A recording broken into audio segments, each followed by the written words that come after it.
Bab 36 Rencana Pernikahan. Bagus captionnya. Fatimah tersenyum dengan komentar sang suami. Pengingat diri, jawabnya. Sayang, bukankah pakaian hitam identik dengan dipakai saat ada yang meninggal? Bunga yang mendengar pertanyaan Alfian pun ikut nimbrung menghampiri mereka. Fatimah menatap Alfian dan Bunga dengan senyuman di balik cadarnya. Berpakaian modis seakan jadi impian, berpakaian tertutup dianggap kuno, bercadar dibilang asteris, berpakaian serba hitam dibilang ngelayat atau ziarah, ya begitulah dunia saat ini. Padahal berpakaian tertutup, berpakaian berwarna gelap, itu adalah contoh dari Sayyidah Fatimah Az-Zahra, wanita yang dijamin surganya. Bahkan saat akan keluar rumah, dia akan mewarnai pakaian dengan sarang laba-laba agar tampak kusam, dan itu semua diikuti oleh wanita-wanita di Tarim. Mereka mengikuti cara berpakaian Sayyidah Fatimah Az-Zahra. Meskipun tak mampu menjadi semulia Sayyidah Fatimah Az-Zahra sang ratu bidadari surga, setidaknya berusaha meneladani meski hanya sedikit saja. Ingin seperti Sayyidah Fatimah Az-Zahra, seperti Kak Fatimah, Kak Arafah, Uma, tapi Bunga belum siap Kak, mendengar cibiran orang-orang. Gak harus kok, kan itu sunnah. Yang terpenting kita kerjakan yang wajibnya, yaitu menutup aurat sesuai syariat. Seluruh tubuh wanita adalah aurat kecuali wajah dan telapak tangan. Soal hati, dengan sendirinya insya Allah akan menyesuaikan nantinya, ujar Fatimah sembari mengelus kepala Bunga yang tertutup hijab. Puas berjalan menikmati pemandangan di sawah, mereka pun pulang, karena Fatimah juga sempat merasakan nyeri di kepalanya. Saat di ruang Bunga menyibukkan diri dengan membantu di toko. Fatimah merebahkan diri di kamar, sebenarnya dia tidak mau, tapi Alfian memaksa. Sejak menikah Alfian memang belum pernah memposting kebersamaannya dengan Fatimah, entah kenapa tiba-tiba Alfian membuka aplikasi sosmed. Lalu men-scroll handphonenya, Alfian memilih salah satu foto Fatimah yang dia abadikan di dalam handphonenya. Dengan caption, "Terima kasih karena engkau telah menjaga dirimu, menjagaku, menjaga Abi dan saudara laki-lakimu, serta anak-anak laki-laki kita kelak dari azab api neraka." Selesai memposting Alfian mengekap lembut kening Fatimah saat sedang tertidur di sampingnya. Hari ini tiba saat Alfian dan Fatimah harus segera kembali ke Jogja. Kak Fa yakin Bunga gak perlu ikut. Gak usah, acara lamaran sebentar lagi, ada Indah kok. Mereka pun berpamitan. Alfian melajukan mobilnya menuju Yogyakarta. Jam 2 siang mereka sampai di rumah, disambut oleh sang bunda. Bunda meminta Fatimah untuk istirahat dulu, karena sangat paham kondisi Fatimah, pasti lelah. Malam pun berlalu. Alfian sempat ngobrol dengan Abi soal rencana di mana besok akan ada rapat pengumuman dia sebagai pengganti sang Abi di RSH. Abi juga membahas lamaran Hafiz untuk Bunga. Pagi ini Alfian mengantarkan Fatimah ke butik. Hubi kok wajahnya tegang gitu. Hubi deg-degan, apa Hubi mampu? Bismillah, Abi menentukan semua itu pasti karena Abi yakin dengan kemampuan Hubi. Doain ya, ya sudah Hubi berangkat, sayang jangan sampai kelelahan, nanti Hubi jemput, pamit Alfian tak lupa rutinitas saat pamitan, mencium tangan, mencium kening, selesai dengan rutinitas itu Alfian berlanjut menuju RSH. Fatimah pun masuk ke butik, setelah mobil yang Alfian kendarai tak nampak lagi. Assalamualaikum. Waalaikumsalam, Bu Fatimah, jawab Nisa. Gimana Bu kondisinya? Tanya Laras. Alhamdulillah, semoga kedepannya lebih baik lagi, doain ya. Amin. Ya sudah saya masuk ke ruangan dulu ya. Sampai di ruangan, langsung disambut oleh Indah. Loh udah sampai aja Bu Bos, gimana liburannya?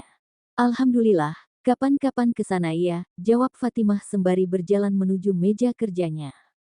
Bunga gak balik, kok gak nampak? Tanya Indah heran yang tidak melihat Bunga.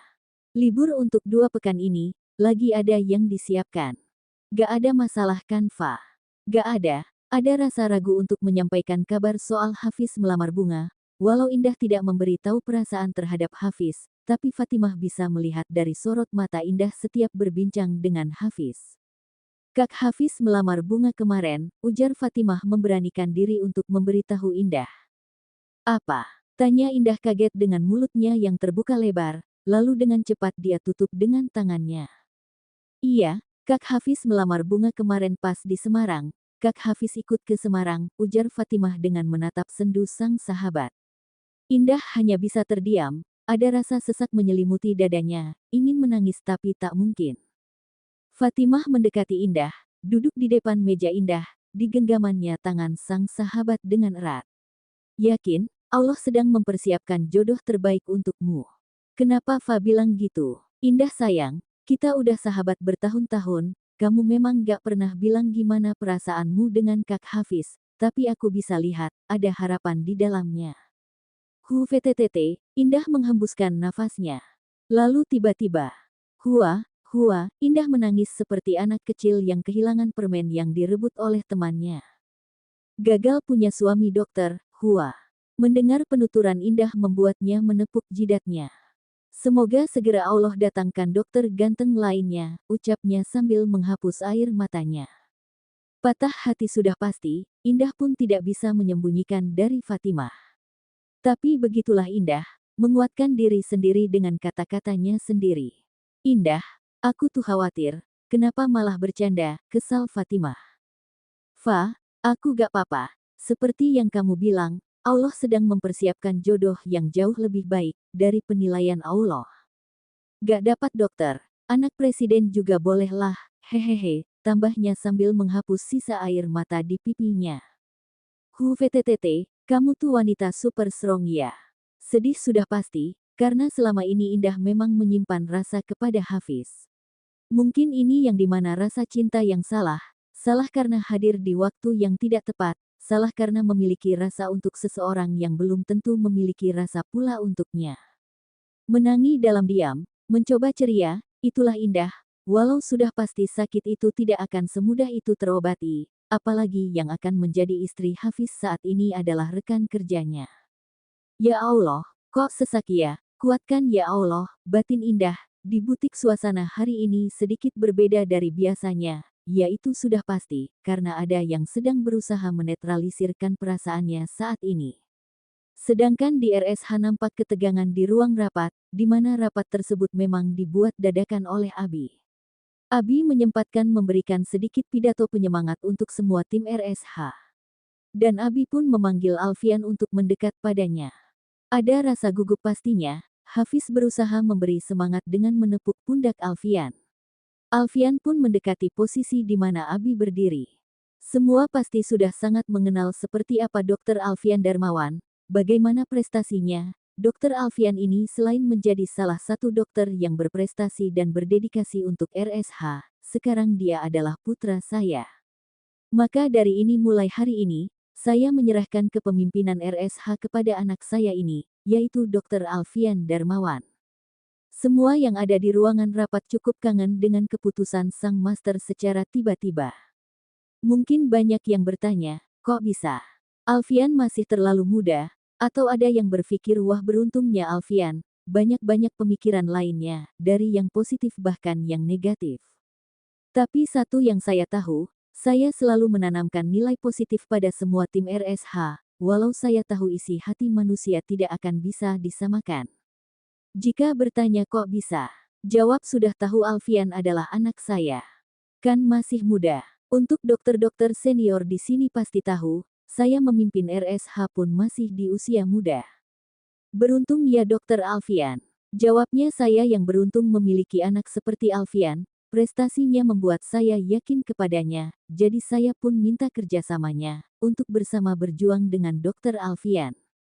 Selesai Abi dengan penuturannya, Alfian pun mengucap beberapa patah kata, memohon kerja sama dan doa pastinya. Rapat pun ditutup dan semua yang ada di ruangan mengucapkan selamat kepada Alfian. Kini Alfian sudah berada di dalam mobil untuk segera menjemput sang istri tercinta. Tak lama kemudian Alfian memasuki area butik, di parkirannya mobil dan langsung menuju butik. Assalamualaikum, salam Alfian. Waalaikumsalam, Pak Alfian. Mau jemput Bu Fatimah ya? Ujar Laras. Iya, Bu Fatimahnya ada di ruangan. Ada Pak, silahkan. Alfian pun menuju ruangan sang istri, diketok tapi tak ada jawaban, lalu Alfian pun membuka pintu perlahan, nampaklah pemandangan bahwa Fatimah dan Indah sedang melaksanakan sholat Asyar. Alfian masuk dan mengambil posisi duduk di sofa yang ada di ruangan Fatimah. Assalamualaikum warahmatullahi. Assalamualaikum warahmatullahi. Suara salam lirih terdengar menandakan sholat pun selesai, tak lupa bermunajat dengan Allah. Selesai dengan aktivitas sholat, Fatimah pun membereskan perlengkapan sholat, menatap sang suami dengan senyum bahagia, dihampirinya lalu mencium punggung tangan sang suami. Cepet banget jemputnya, tanya Fatimah sembari duduk di samping Alfian. Sengaja dan kebetulan gak ada pasien. Fatimah, Kak Alfian saya permisi keluar dulu ya, gak enak ganggu, ujar Indah sambil berlalu meninggalkan mereka. Gak ganggu kok Indah, jawab Alfian. Gak apa-apa, lagian saya ada yang mau diperiksa. Tumben aneh tuh Indah, biasa receh. Nanti aja ceritanya di rumah ya. Ada apa? Jadi penasaran. Nanti aja, Fa siap-siap dulu, kita pulang ya. Fatimah membereskan meja kerja, mengenakan cadar lalu mengambil tas dan mengajar Alfian pulang. Fatimah juga berpamitan dengan rekannya yang lain, dilihat tak nampak di mana Indah. Itu bukan Ustadz Iqbal, tanya Alfian. Iya, kenapa Bi? Sama Indah tuh layaknya. Alfian pen mendekati Iqbal sekedar untuk menyapa, dan diikuti oleh Fatimah. Nampak Iqbal dan Indah sedang membahas sesuatu. Assalamualaikum. Waalaikumsalam Dr. Alfian, balas Iqbal menoleh ke arah Alfian lalu melihat ke arah Fatimah. Dehem Alfian, dan itu membuat Iqbal mengalihkan pandangannya. Tumben sore jemput paketnya, tanya Fatimah. Oh iya Bu, tadi saya ada pengiriman lumayan jauh, jadi baru bisa jemput sekarang. Gimana kabar Ustadz Iqbal? Lancar semua. Alhamdulillah baik semua dok, lancar. Alhamdulillah, lanjut Ustadz, kami pamit dulu, ujar Alfian sambil menepuk pundak Iqbal dan tak lupa dengan senyum ramahnya. Indah aku pulang dulu ya, titip butik. Sip, Titi DJ ya. Alfian dan Fatimah pun berlaku pergi meninggalkan butik menuju rumah. Indah masih disibukkan dengan pekerjaan di butik, sepulang dari butik Indah melajukan mobilnya menuju swalayan, karena tadi yang Mama sempat menelpon untuk dibelanjakan beberapa keperluan di rumah. Berkeliling sembari men-scroll handphone membaca pesan dari sang Mama, membaca daftar belanjaan yang harus dia beli. Indah, sapa seseorang. Indah pun menoleh ke sumber suara yang menyebut namanya, Dokter Randy. Banyak nih belanjaan. Iya nih pesanan Mama, Dokter Randy sendiri. Mampir sebentar beli minuman, baru pulang dinas. Indah mendorong trolinya dan Randy mengikuti langkah Indah. Kalau gitu saya duluan. Oh ya dok, silahkan. Randy pun berlalu, tapi tiba-tiba membalikkan badannya. Jangan panggil dok, saya lagi gak dinas, dan kamu juga bukan pasien saya. Indah mendengar penuturan Randy membuatnya nyengir kuda.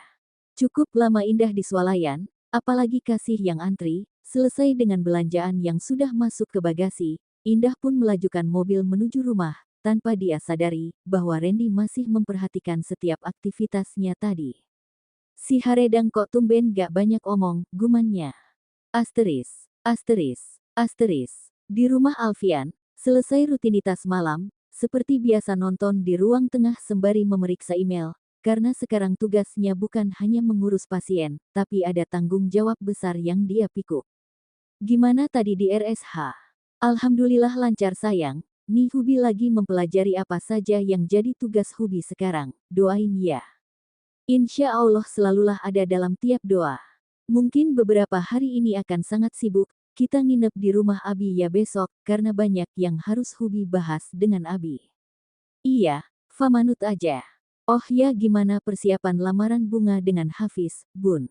Sudah disiapkan, nanti sekalian menentukan hari pernikahan, jawab Bunda. Alfian dan Fatimah gak ikut sepertinya, gak mungkin RSH ditinggalkan, apalagi Abi kan pasti kesemangat, dan kamu sayang, Hubi gak mau kamu kelelahan. Tapi kan, benar kata Alfian, kalian hadir pas di acara pernikahan saja, kan ini hanya lamaran ulang dan penentuan hari pernikahan. Ya sudah Fatimah manut aja kalau gitu. Fatimah dan Alfian sudah berada di kamar, bahkan sudah menyandarkan tubuh di ranjang. Bi, sebenarnya Fa ada rasa sedih dan bahagia dengan lamaran ini. Kenapa? Karena gak bisa ikut, bukan? Terus, ada yang akan patah hati, sekalipun dia bukan wanita yang cengeng. Maksudnya, Hubi gak ngerti. Indah, indah, indah kenapa? Walau Indah gak pernah bilang, Fa tahu dia memiliki rasa kepada Kak Hafiz. Mendengar penuturan Fatimah, Alfian pun langsung mendudukkan tubuhnya, serius. Fatimah menjawab dengan anggukan. Subhanallah, semoga Indah bisa segera Allah datangkan jodoh yang terbaik untuknya. Amin, itu juga yang Fa harapan, apalagi mereka satu kerjaan. Oh ya, tadi Hubi lihat Ustadz Iqbal menatap istri Hubi. Kok tiba-tiba bahas Ustadz Iqbal? Tanya Fatimah dengan menghadiahi sang suami dengan tatapan tajam. Tatapanmu tak setajam silet, jadi gak takut, hehehe. Abis Hubi kenapa jadi bahas kemana-mana coba? Gak bisa dipungkiri sayang, dulu pas kita menikah ada hati yang patah, dan sekarang saat Hafiz akan menikah ada hati juga yang patah. Ambil hikmahnya, jangan bahas kemana, udah Fa ngantuk. Seneng tahu lihat istri Hubi ini ngambek, makin cantik. Tidur, peluk, ujar Alfian manja sembari memeluk sang istri. Asteris, asteris, asteris, asteris. Rombongan Hafiz pun menuju Semarang, untuk Bunda sudah berangkat beberapa hari yang lalu, bagaimanapun Bunda dari mempelai wanita. Alfian dan Fatimah jaga kandang, Merak gak ikut, seperti yang sudah dibahas sebelumnya. Acara lamaran berjalan lancar, dan warga desa sempat kaget dengan kedatangan rombongan dari Hafiz, karena Bunda dan Arafah mengenakan cadar sama seperti Fatimah. Mereka mengira ada Fatimah, tapi kenapa Alfian tidak ikut, maklum belum paham, hanya Bunda Rianti. Oma dan neneklah yang tidak mengenakan cadar. Setelah memperkenalkan diri, barulah mereka paham, bahwa Fatimah tidak ikut, sudah ada keluarga besar yang lain mewakili. Acara berjalan lancar, dan telah ditetapkan acara pernikahan akan dilangsung 2 bulan lagi. Sementara mengurus surat dan persiapan lainnya, Bunga memutuskan akan kembali ke Jogja, dan akan ikut dengan mobil Bunda Syafitri besok lusa. Sedangkan rombongan Hafiz besok pagi baru kembali, malam ini mereka memiliki menginap di hotel. Paginya mereka langsung kembali ke Jogja, karena bagaimana ada tanggung jawab yang harus dikerjakan, dan masih banyak persiapan yang harus mereka persiapkan.